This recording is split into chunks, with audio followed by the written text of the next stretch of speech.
Ustedes saben que cuando hay eventos que desestructuran la vida, y a Graeme no le gusta que yo use esa palabra, estoy denunciando aquí, desestructuran la vida de la gente, eso tiene efecto en la conducta humana, y quienes pueden ayudarnos a entender eso son unos profesionales de la medicina que se les llama psiquiatra y psicólogo a veces. Y nosotros tenemos aquí al doctor José Luis López Mena, que es médico psiquiatra, a propósito de lo que se ha producido como consecuencia del aguacerón, porque fue un aguacerón del pasado sábado y que generó daños por miles de millones de pesos, gente desplazada, gente sin hogares, niños sin padres porque perdieron la vida, niños sin los ajuares básicos en que reposaba su vida.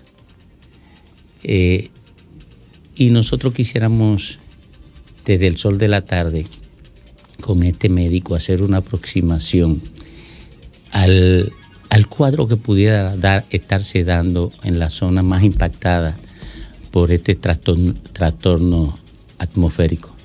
Buenas tardes, doctor. Buenas tardes al equipo y buenas tardes a todos los oyentes. Gracias por el espacio, gracias por la invitación. Y justamente el tema de salud mental en situaciones de desastre es un tema muy interesante, porque solamente vemos en los medios de comunicación solo la parte de lo estructural, de lo económico y de lo social, y nos olvidamos un poquito de eso, de la parte psicológica.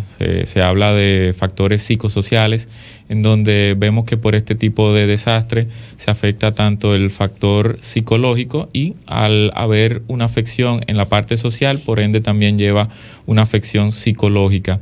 Se supone que todo esto ya está esquematizado, en donde se puede y se debe de hacer una intervención en todas las áreas que son vulnerables o en las áreas que han sido afectadas por este tipo de desastre, en donde se habla de que hay un antes, un durante y un después.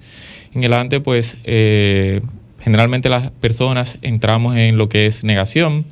Hay veces que hay un comportamiento que no va de acuerdo con el evento, por eso vemos y también puede ocurrir durante el evento, por eso vemos que se dan estos ciertos teteos bajo la lluvia, y vemos personas en situación o comportamientos que son extraños, que uno diría, ¿y dónde está el raciocinio de esta persona de comportarse de acuerdo a lo que está pasando?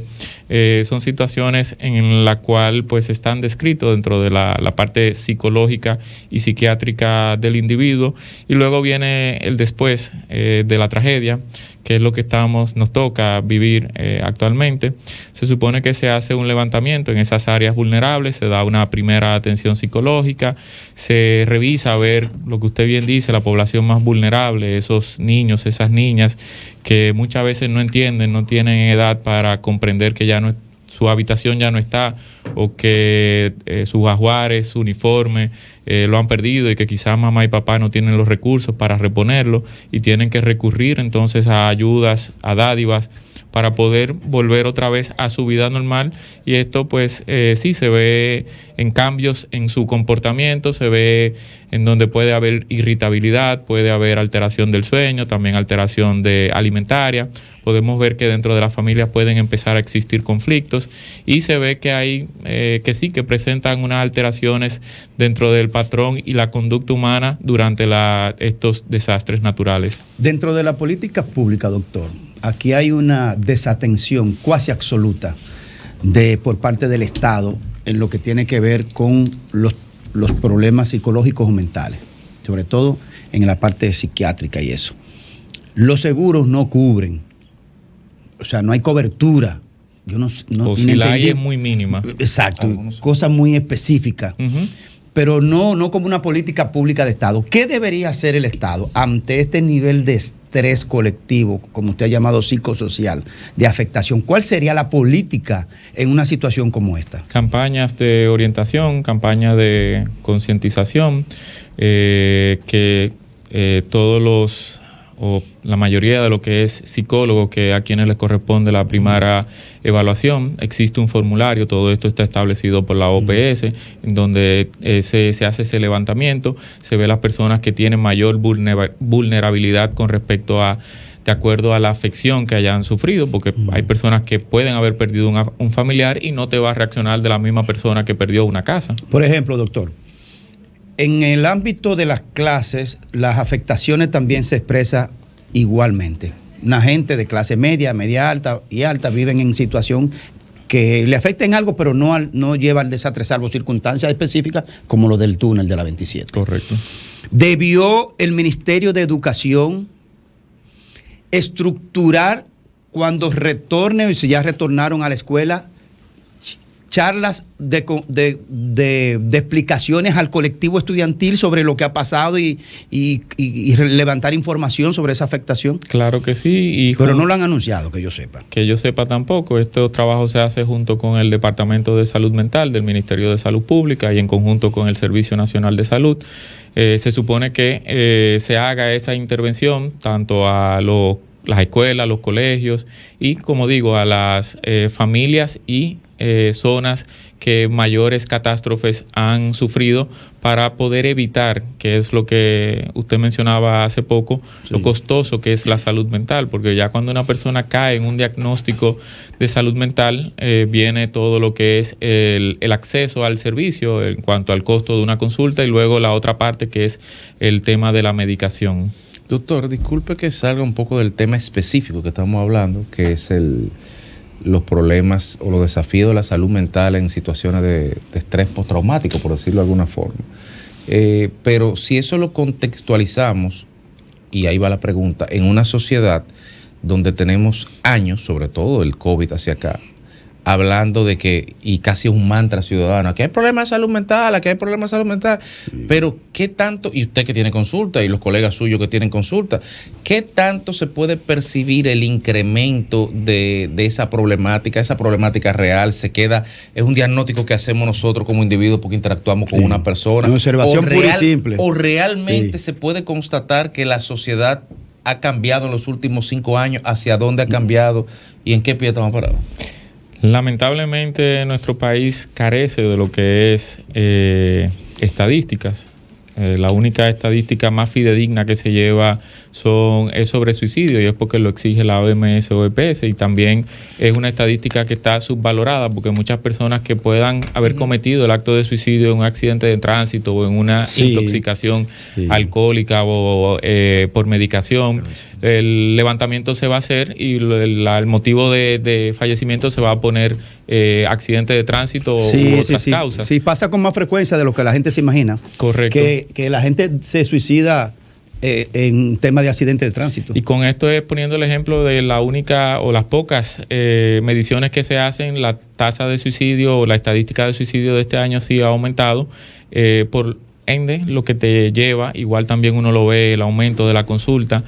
También ve que cada vez más el aumento en consulta ha disminuido la edad de las personas que están buscando esta ayuda, y de hablar de alta, o sea, de decir que en salud mental se curó un trastorno, eso es sumamente difícil, y por eso uno busca estos espacios y habla de promoción y prevención en salud mental, porque nadie lo dice. O sea, como son enfermedades que no se transmiten, que no se pegan, que no es como el dengue, no es como el COVID, como la gripe, nadie habla ni nadie destina recursos a promover y prevenir el tema de salud mental. Yo creo que finalmente, doctor, usted conoce un señor que se llama Javier Milei. Uh-huh.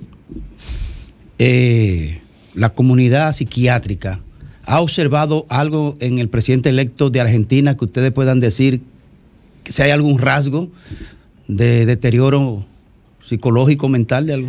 Habría que ser muy imprudente por comentar sobre la figura sin uno evaluarla. Uno no sabe muchas veces si las personas se convierten en un personaje para vender un mensaje, y detrás de ese personaje la persona realmente no tiene ninguna condición de salud mental. Entonces, porque si vemos que en el ámbito político, social, de farándula, todas estas personas, y lo hemos visto con personas, cantantes que se han quitado la vida, actores que se han quitado la vida, que su papel, por ejemplo, Robbie Williams, su papel era ser comediante. ¿Quién iba a pensar que un comediante que vivía de hacer felices y de hacer sonreír a los demás sufría de un trastorno de depresión y que tenía una ideación suicida y que terminó con su vida? Doctor, volviendo al tema de la tragedia, ¿qué porcentaje, si es que ustedes tienen estudios o han tenido acceso a estudios que hablen de esto,